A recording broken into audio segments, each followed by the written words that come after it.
Over the past couple years, Disney has suffered a series of setbacks, including a botched CEO succession, continued losses on their streaming business, and disastrous box office results. Disney's poor financial and stock price performance has caught the attention of Nelson Peltz, a billionaire investor who runs the hedge fund Trian Capital Management.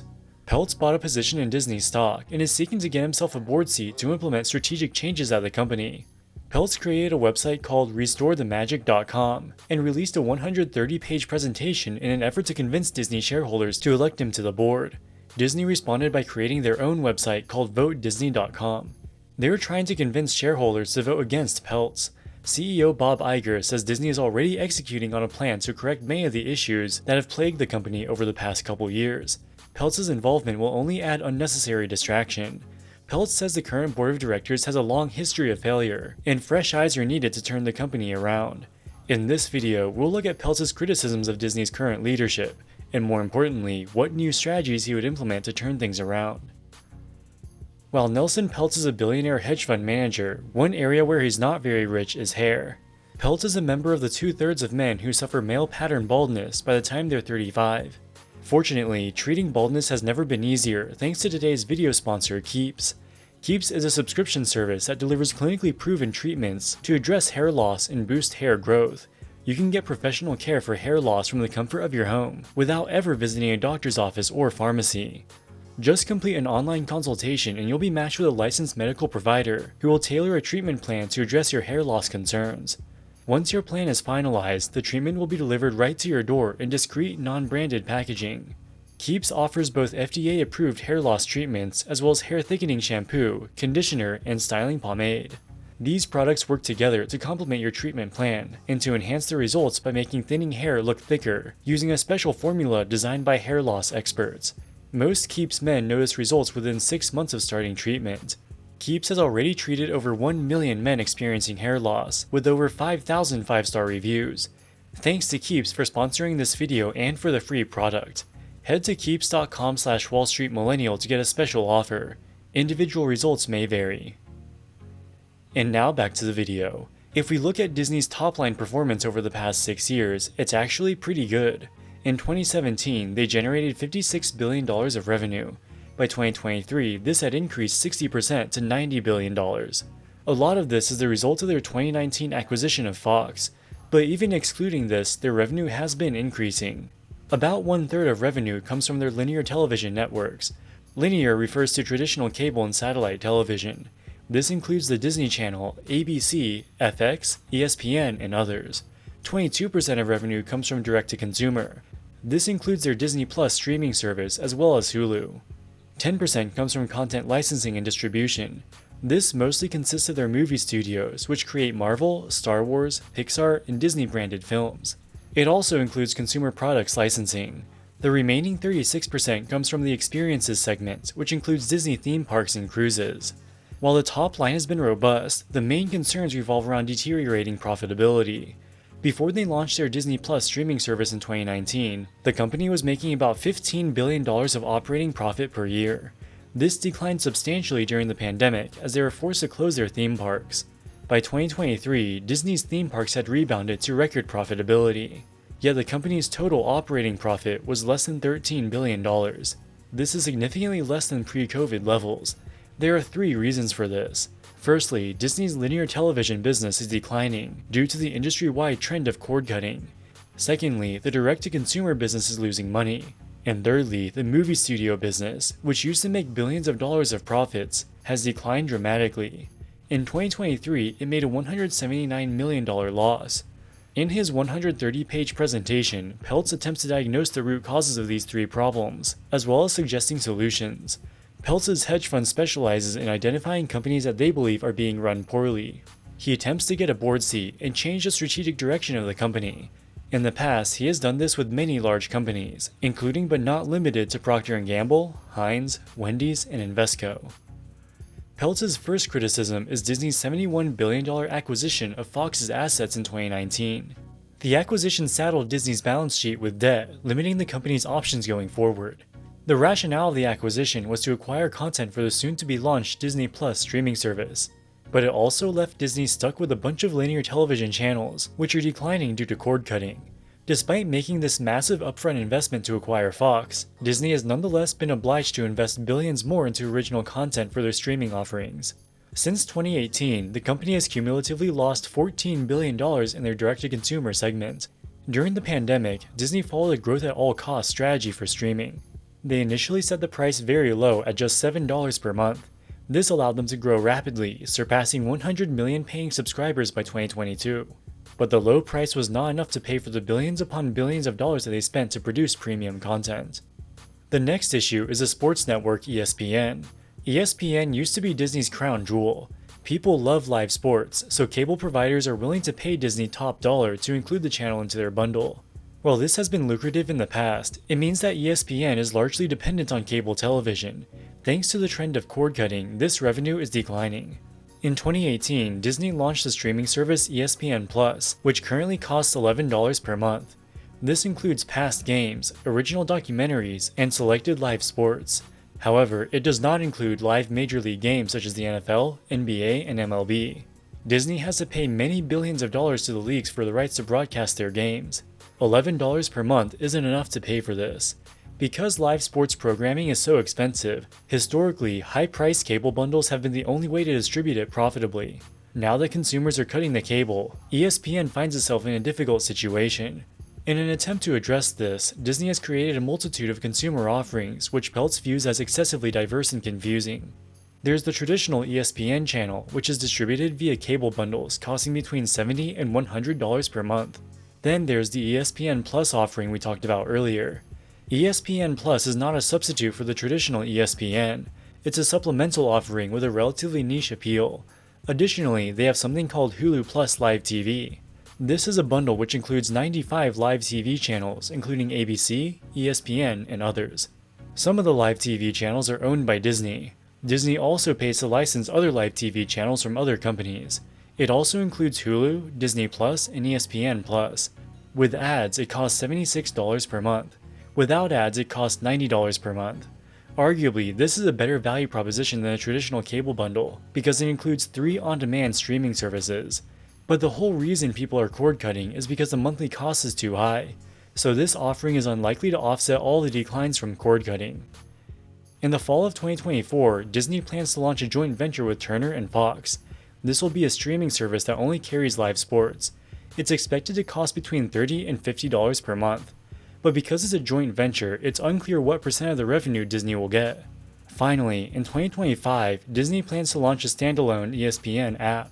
This will basically be the same as the ESPN channel currently shown on cable television. While this might be popular with sports fans, it could negatively affect their position with the cable providers. This standalone offering would almost certainly cannibalize traditional cable bundles. Thus, the cable providers won't be willing to pay as much. Peltz argues that Disney's strategy around ESPN is confusing. They're creating too many overlapping products, which could confuse consumers. The next issue is the movie studio. With its Marvel, Star Wars, and various Pixar franchises, Disney used to be the king of the box office, consistently making billions of dollars per year in profits. But recently, they've made a series of flops. Peltz points to a few examples, including the 2023 comedy Haunted Mansion, which failed to earn back its budget. In 2023, they also released The Marvels, which was the lowest grossing Marvel movie ever. In 2022, Lightyear was the second lowest grossing Pixar movie ever. Indiana Jones 5 is expected to lose nearly $100 million in its theatrical run. And the animated film Wish failed to break even on its $200 million production budget. Not all of this is necessarily Disney's fault. With the thousands of movies now available on streaming services, it's more difficult to justify the cost of a movie ticket. This has hurt the entire industry. With that being said, Disney is underperforming its rivals, most notably Universal. Peltz provided this chart which shows the estimated return on investment for Disney and Universal movies. For a movie to break even, it generally needs to generate gross box office sales of at least 2 times the production budget.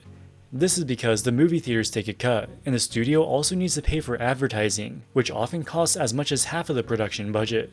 Since 2020, Peltz estimates that Disney's movies have been losing money, but Universal's movies have continued to be highly profitable. Let's compare 2 animated movies released in 2023.